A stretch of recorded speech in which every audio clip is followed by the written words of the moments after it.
very fresh, but if we're looking ahead, I'm assuming he wants to continue to play on.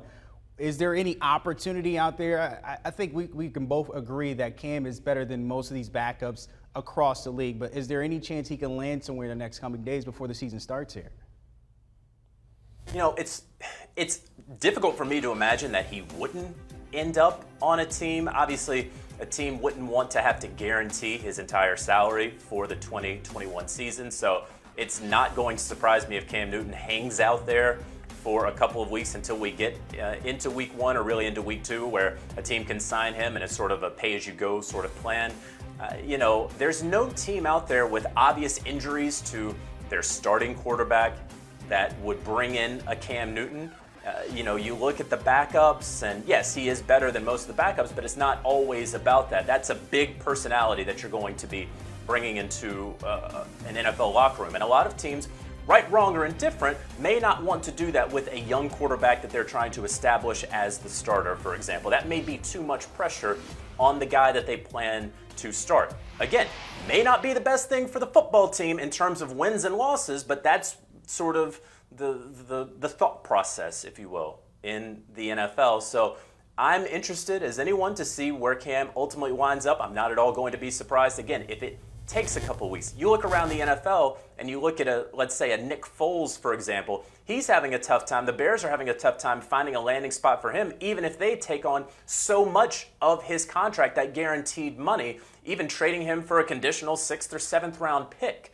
And so if Nick Foles can't really find a spot right now, and Cam Newton is a better quarterback than Nick Foles, but if there aren't many backup options out there, I believe it's going to be difficult for Cam Newton to find a landing spot. It may have to happen after, unfortunately, there are some injuries that occur across the league. And certainly, I do believe that nothing's going to happen quickly unless there is a team that absolutely fell head over heels in love with Cam Newton. And as I'm talking and I'm thinking this through, maybe it's a Washington football team, a reunion with Ron Rivera there in Washington. Yeah, they have Ryan Fitzpatrick, whom they just announced as the Week 1 starter. They have a couple of other guys back there that could help the team, but who is the most talented quarterback? If Cam Newton comes into that room, it would then be Cam Newton, a guy who would be somewhat familiar with that offensive system. So if I'm having to pick a place, just like last year, I thought that the Washington football team, that they were the front runners for Cam before the New England Patriots surprised everyone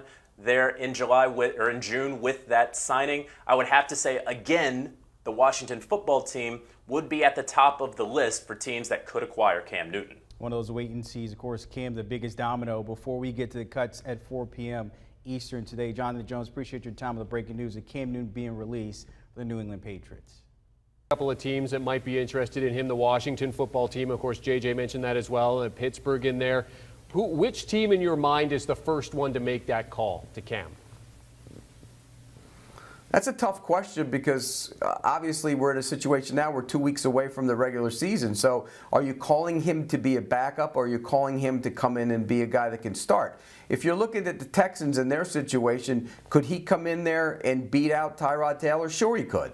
Or he could at least be comparable to him, and I think he would actually beat him out. But they have a young guy, Davis Mills, that they like. They drafted him. He had a good preseason. Maybe they want to get on with that at some point. So you got to weigh what the situation is for him. I think it's going to be one of those deals where a team brings him in as a backup, and then if there's an injury, he ends up playing. I don't think he's going to be a starting quarterback in the NFL this year. What type of a system do you think that he is best suited for, given how he can play now? You said he's not going to be the Cam Newton that we used to know. So what type of a system do you think suits the talent that he can exhibit now? Well, again, I think it's one of those systems where you're going to have to cater a few of the things around him. And that's why, you know, a guy who can get outside the pocket, be mobile, get the ball out. You know, he's not going to be, you know, the guy running over people like he used to. He doesn't run as fast. He's not as physical. He had some injuries going forward. He's still a big guy. Look, I think Cam Newton can fit in wherever you want to play him. It's just a matter of timing. I mean, this is 2 weeks out from less than 2 weeks out from the regular season, and you're going to have, if you go to a team where you don't know the offense, you're going to have to learn an entirely new offense, which is why I don't think he's going to be a starter unless there's an injury at some point during the season. I think the Texans would make sense. I think he'd go down there and be a guy that you could bring in. If Tyrod Taylor does struggle, then he could come in there and be the quarterback. But I think when you look at the Texans, what are you doing there if you bring him in? You're delaying the process, I think, to actually, if Davis Mills isn't your guy, then you eventually have to get that guy because you know Deshaun Watson isn't going to be your quarterback. Senior NFL writer Pete Prisco joining us to talk about Cam Newton as he is looking for a new home after being released by the Patriots ahead of the roster deadline Tuesday at 4 p.m. Eastern Time. Thanks very much, Pete. Happy to have you join us. Do you want a sports network that delivers everything that matters about the game? The highlights, the picks, the instant analysis, no yelling, no fake debates, no politics. Hit the subscribe button and never miss a moment.